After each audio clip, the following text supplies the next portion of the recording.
Good morning, students. Welcome to our e-learning class. Students, today we are going to read about chapter 5, that is International Organizations, from the book The Contemporary World Politics. And this video will be the lecture 2 or part 2 of this chapter, International Organizations. Students, today in this video we are going to discuss two important topics. They are reform of the UN after the Cold War. Reform of the United Nations Organization after the end of the Cold War.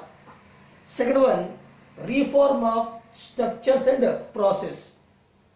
Reform of structures and process. So these two topics we are going to discuss in this video. Now students, listen carefully. United Nations Organization is one of the international and the big organization. It is one of the big and it is also the international organization. Now students, for the growth of any organization,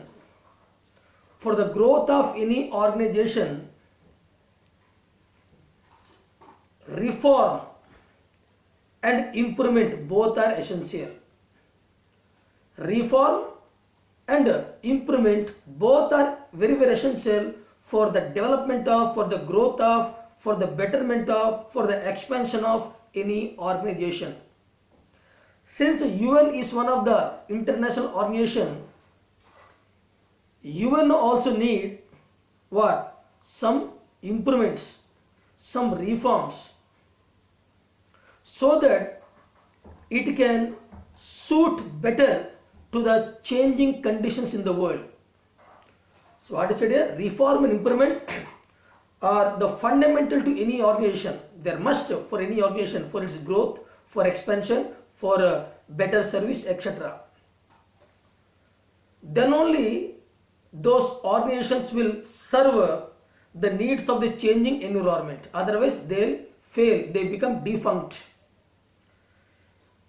In recent years, there are a lot of demands from various countries.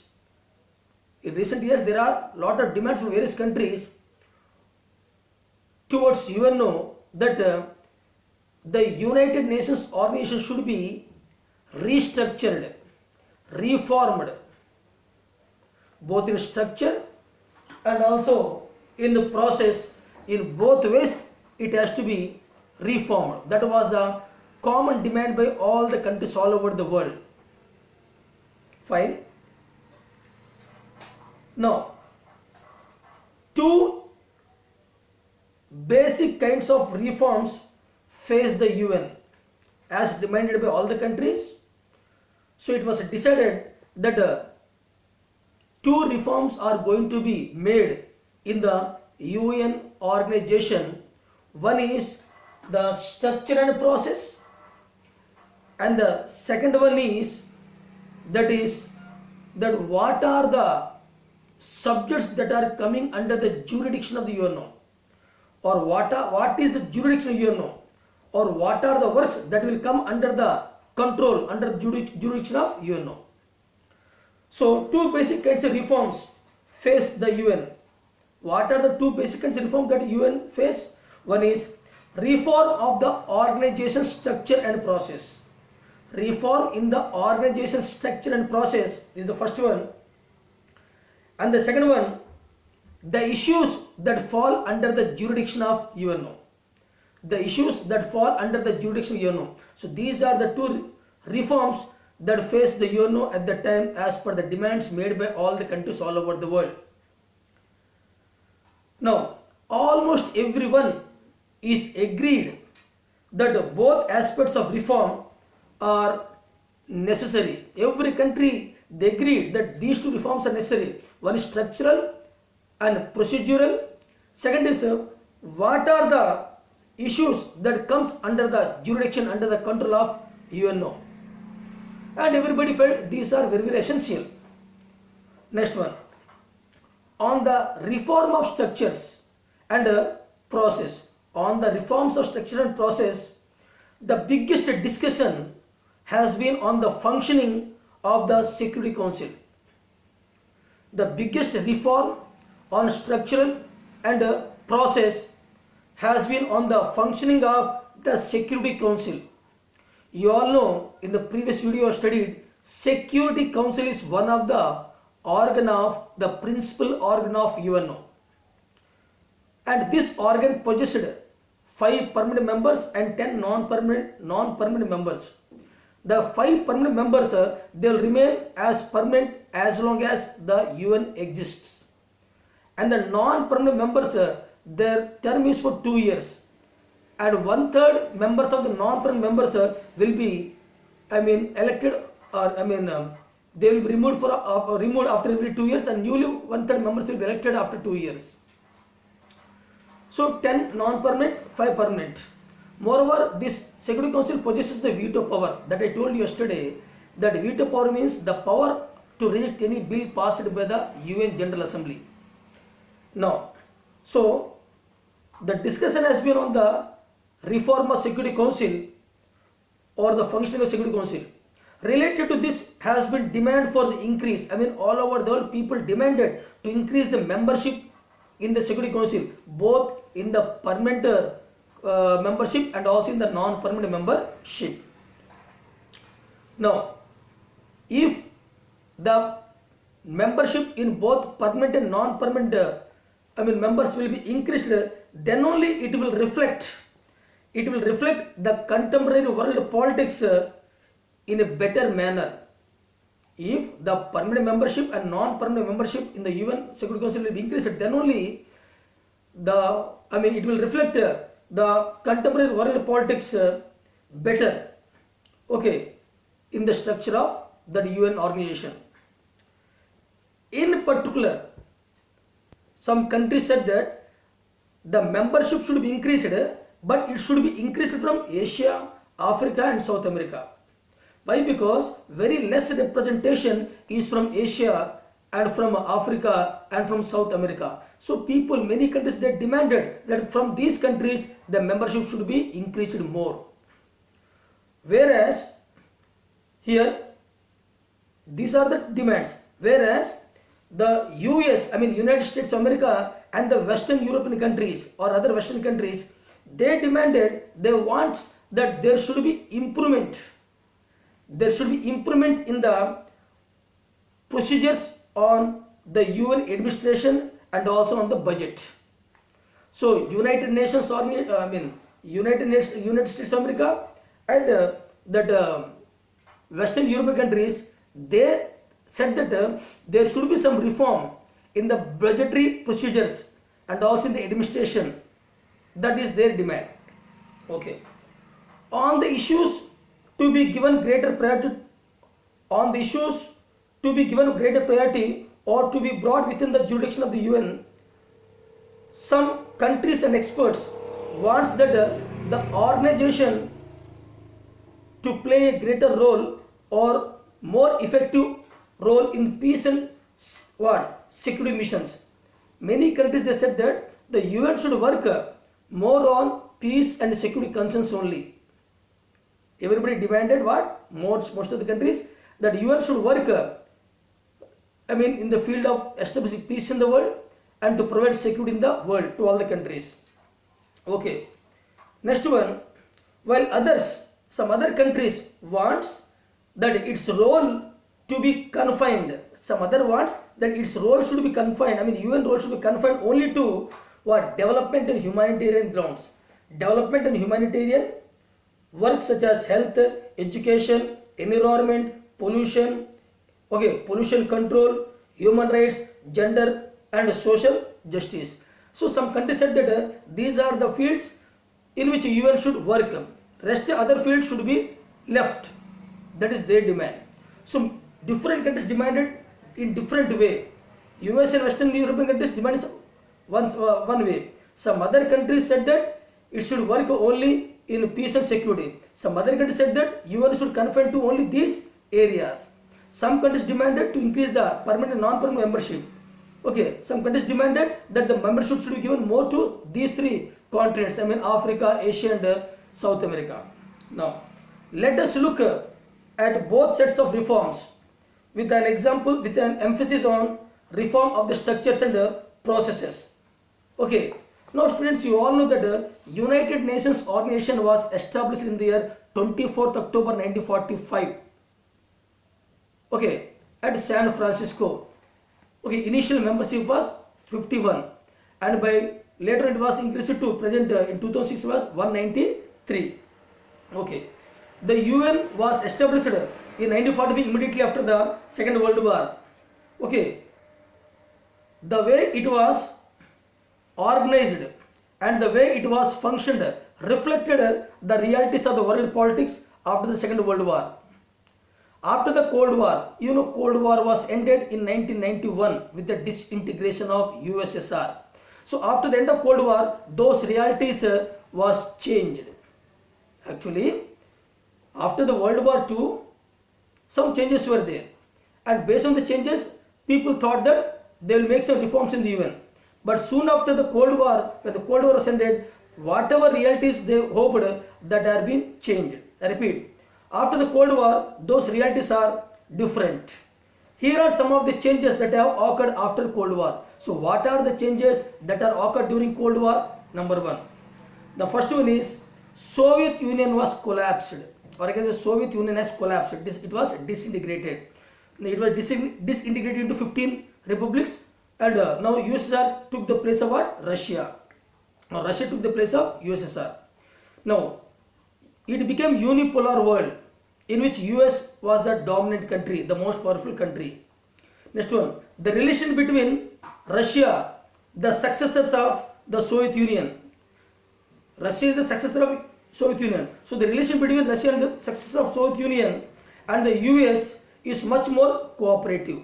Earlier USSR and USA, they are not cooperative, they are enemies, ideological differences. But now after the disintegration when Russia was born, Russia and USA both cooperated each other. China is fast emerging as a great power. China is emerging as a great power in the Far East Asia, and India also growing rapidly. The economies of Asia are growing at an unprecedented rate. The economies of Asian countries were increasing at unprecedented rate, I mean very high. Many new countries have joined the UN. That's why the membership increased to 193. Joined the members of UN as they became independent from the Soviet Union or the former communist states in Eastern Europe. So all those countries which were separated from Soviet Union, or all those countries in Eastern Europe which were get rid of from the Soviet control or communist control, they became members of UN. Next one, a whole new set of challenges, a new set of problems, a whole new set of challenges and confronts, I mean wars, confronts the world faced, like genocide, civil war, ethnic conflict, terrorism or international terrorism, nuclear, proliferation, climatic change, environmental degradation and epidemics. These problems were started in the world after the end of Cold War. Now we are moving to the next one, that is second topic, reform of structures and process. Reforms of structures and process. Students, while the case for reform while the case for reform has widespread support, I mean every country supported that there should be some reforms in the UN or UN organization in its structure and process. So while the case for reform has widespread support, getting agreement on what to do is difficult. I mean everybody agreed, but doing it is very difficult. Let us examine the debate over the reform of the UN Security Council. Now, in 1992, this date is very important, students. In 1992, India became, 1991-92, India became the non-permanent member of UN once. Okay, so in 1992, the UN Security Council, in 1992, the UN General Assembly adopted a resolution. That means there was an annual meeting in the UN General Assembly in the year 1992. All the countries met there. Okay, and in that meeting, they took a resolution. They decided what to do. The resolution reflected three main complaints. So in the resolution, three complaints were discussed. So what are those three complaints? See, the Security Council no longer represents contemporary political realities. It was clearly said by all the members of UN in the General Assembly that Security Council main purpose is to prevent the wars in the world, to establish peace and security in the world. It has no way concerned with the political realities in the world. So the Security Council should give up from the political realities. Second one, its decisions reflect only Western values. Whatever decisions are taken by Security Council or by the UNO, it always reflects the favor of Western countries. So it reflects only the Western values and interests and are dominated by few powers. It was noticed by many members of the UN that all the decisions are taken in favor of Western countries, or Western countries are dominating in the UNO, and all other countries are being neglected. Now third one, it lacks equitable representation. Every country said that in the UNO, equitable representation is not there. So please try to provide equal representation in the field of membership in UNO. Okay, now listen. In view of these growing demands, for the restructuring of the UNO, on 1st January 1997, the UN Secretary General Kofi Annan, he is from what? Ghana country in Africa, initiated an inquiry into how UN should be reformed. He made one committee. He inquired that how this reform should be introduced in UNO as demanded by all the countries. So he appointed a committee. He inquired in 1st January 1997, the Secretary General of UNO, that how the UN should be reformed. How, for instance, should be new Security Council members be chosen. Okay, demand is there to increase the membership, but how they have to be chosen. So in the years since then, following are just some of the criteria. They said then all the countries gave their information, their feedback. Then summing up that one criteria was fixed. Based on the criteria, the membership of UN Security Council will be given. They decided. That is, see, based on the criteria that have been proposed for new permanent and non-permanent members of the Security Council, they announced one criteria. If any country fulfills these criteria, then only they will be given membership in permanent membership of Security Council and also non-permanent members in the Security Council. Now, a new member, it has to be suggested, or I can say a new member, it has been suggested, should be, a country should be what? A major economic power. A country should be major economic power. Second, a major military power. Major economic power, major military power. A substantial contributor in the UN budget. It should contribute more in the UN budget. Donating more money in the UN budget. A big nation in terms of population. The population of the country should be more. A nation that respects democracy and human rights. Such country which always favors democracy and respects human rights. Such country will be given. Next one. A country that would make the council more representative of the world's diversity in terms of geography, economic systems and culture.